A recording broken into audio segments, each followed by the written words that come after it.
ديما كنشوفوا لاعبين كرة القدم كناس عاجبهم حياتهم لدرجة كبيرة وعايشين احسن عيشة وكيشدوا احسن الرواتب في العالم ومشهورين والناس كاملين كيبغيوهم وكيحماقوا عليهم. الصراحة هذا الكلام كاين وحتى واحد ما كينكر، ولكن خليني نقول لك عزيزي المشاهد انه كاين واحد الجانب مظلم من الحياة ديالهم، وهذا الجانب المظلم في الحياة ديالهم خلاهم يتعرضوا لتهديدات بالقتل، بحال اللي وقع للعائلة ديال ميسي قبل واحد الفترة ماشي طويلة بزاف. تم الهجوم على واحد المتجر ملك الزوجة ديال ميسي وطلقوا عليه 14 طلقة نارية مع رسالة بالتهديد صريحة لميسي. فشنو هي القصة ديال التهديد وشكون هي هاد العصابة اللي قامت بالتهديد ديالو بهذه الطريقة؟ هادشي كامل غادي نناقشوه في هذا المقطع، بالاضافة لمجموعة من اللاعبين تعرضوا فعلا للقتل من وراء التهديدات هذه. لذلك عزيزي المشاهد هذا المقطع غادي يكون صعيب شوية وصادم في نفس الوقت.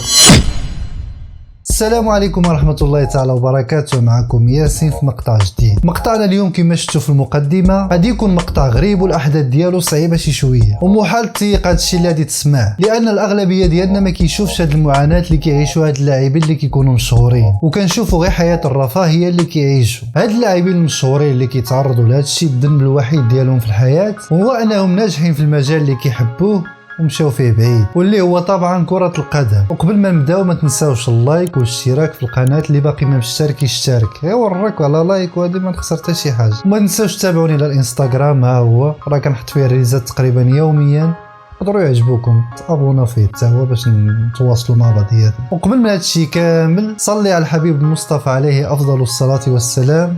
صليتي عليه؟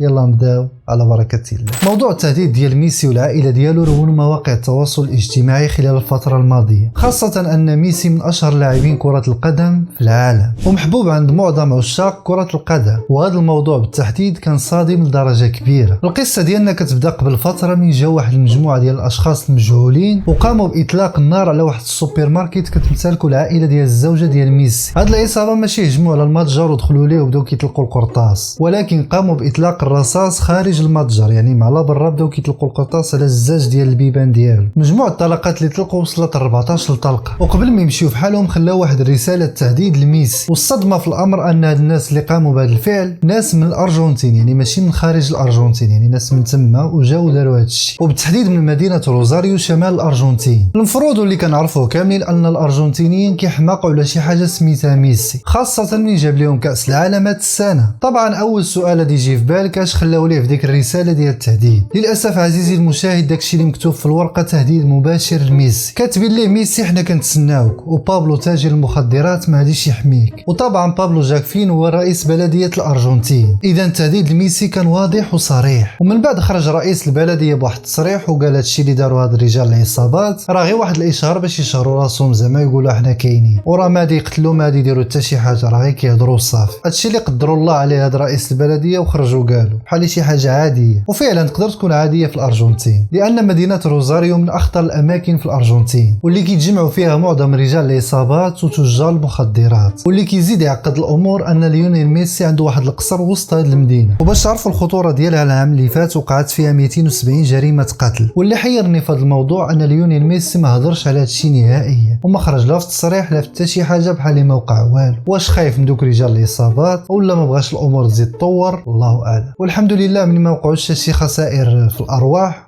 وجات غير في الجاج. من جات في الجاج راه هانيه، لان بحال التهديدات تقدر تحول للقتل فعلا، بحال اللي وقع مع اللاعب الكولومبي ادريس اسكوبار اللي دفع حياته ثمن غلطه داخل الملعب. وهذه الغلطه كانت انه سجل واحد الهدف ضد المرمى ديالو بالغلط. اغرب جريمه قتل وقعت لشي لاعب. شكون كان يتخيل ان لاعب كره قدم يتقتل بسبب غلطه، يعني داخل اللعبه غلط يقتلوه بسبب انه سجل هدف ضد المرمى ديالو ولا الاداء ديالو داخل الملعب ما كانش مزيان. هادشي اللي وقع لاندريس اسكوبار في كاس العالم سنه 1994 منين لعبات كولومبيا ضد الولايات المتحده، وخسرت كولومبيا ب1-0 في هذه المباراه بسبب الهدف اللي سجلو اندريس اسكوبار بالغلط. ومباشره من بعد هذه المباراه المافيات الكولومبيه طلعت بتصريحات وتهديدات بالقتل لاندريس، وقالوا فعلا انهم غادي يقتلوه. وفعلا من بعد 10 ايام من المباراه تم القتل ديالو بالفعل وبطريقة بشعة لدرجة أن الجمهور الكولومبي من يسمع الخبر في الراديو صحاب اليوم راه كيهضروا على إسكوبار تاجر المخدرات ماشي على لاعب كرة القدم، ولكن بالفعل المذيع كان كيهضر على أندريس إسكوبار لاعب كرة القدم. تم القتل ديالو ب6 ديال الطلقات نارية بطريقة بشعة وبتفاصيل مقززة. خليني نعاود لكم كيفاش وقع ليه. إسكوبار منين رجع من كأس العالم قرر أنه ينزل يجيب شي دورة في المدينة هو والأصدقاء ديالو كما كان موالف، وما كانش كيتوقع أن دوك التهديدات تكون حقيقية، واخا صحابه والأهل ديالو كانوا كيحضروه، ولكن ما كانش مسوق ليهم وخرج ودار لي فراسو ومشى لواحد الملهى ليلي في مدينة ميلين. وهو يدخل وبداو العصابات كيشوفوا فيه وكيسبوه، ومنين سمعهم قال مع راسو صافي نمشي في حالي ونبدل الساعة بأخرى، وفعلا خرج في حاله. الناس اللي كانوا كيسبوه داخل الملهى تبعوه لا برا وبقاو كيسبوا فيه وكيقولوا ليه سجلتي هدف ضد البلاد ديالك الخائن. وكما دار لعندهم باش يشوف فيهم ضربوه ب6 ديال الطلقات نارية، ومع كل طلقة كانوا كيطلقوا عليه